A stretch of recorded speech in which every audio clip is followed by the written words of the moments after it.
High বন্ধুরা, দেখুন বাগানটা দেখুন। মানে ফুলকপি, পালং শাক, ওইদিকে লাল শাক চাষ আছে। দেখুন আমাকে পালং শাক তুলে দিচ্ছে, মোটা মোটা শীষ পালং। আর ফুলকপি রয়েছে, এই যে দেবে, ব্যাগে করে নিয়ে যাব বাড়িতে। দেখুন ব্যাগও নিয়ে এসছে, ভরে দেবে। প্রত্যেকবারেই দেয়, নিয়ে যায় এরা। দেখুন বাগানটি দেখুন, কত বড় বাগান দেখুন।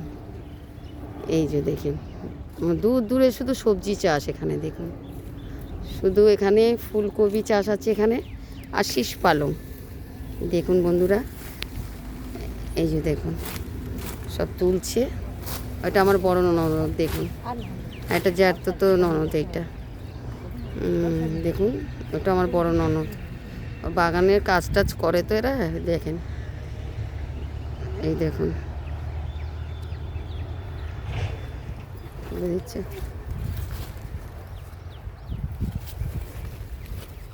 বেশি পিস না, নিয়ে যাবো কি করে। সব থেকে একটু নিয়ে যাই ভারতের কাছে।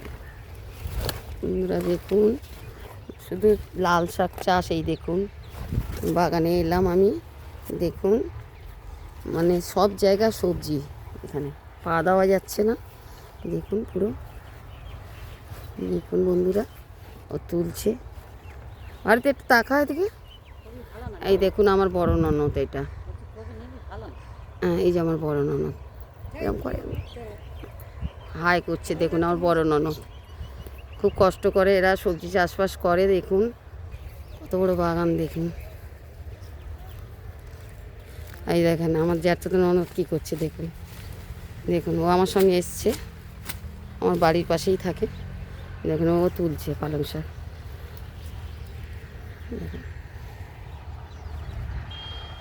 দেখুন সবজি তুলছে, কত বড় এরিয়া নিয়ে দেখুন বাগান। এখানে চাষ, সব চাষ। ভুট্টা চাষ আছে ওই সাইডে, লাল শাক চাষ আছে। দেখুন বড় এরিয়া নিয়ে চাষবাস করে। দেখুন শুধু চাষের জমি এখানে।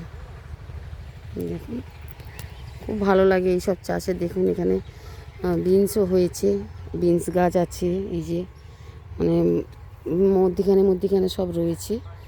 কড়াইশুঁটি গাছ আছে, নানা রকমের গাছ আছে এখানে। পালং শাক, কচি পালং, দেখুন লাল শাক, বেতে শাক, সব রকমের রয়েছে এর ভিতরে।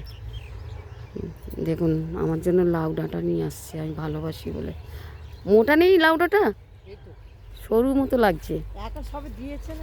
ওই আড়ার মধ্যে দেখছিলাম মোটা মোটা, ওটা ওখান থেকে নিয়ে নেবো। এই দেখেন কবি কিন্তু ভালো না বলছে এখন। এই যে বন্ধুরা রাখছি, আবার পরে দেখ।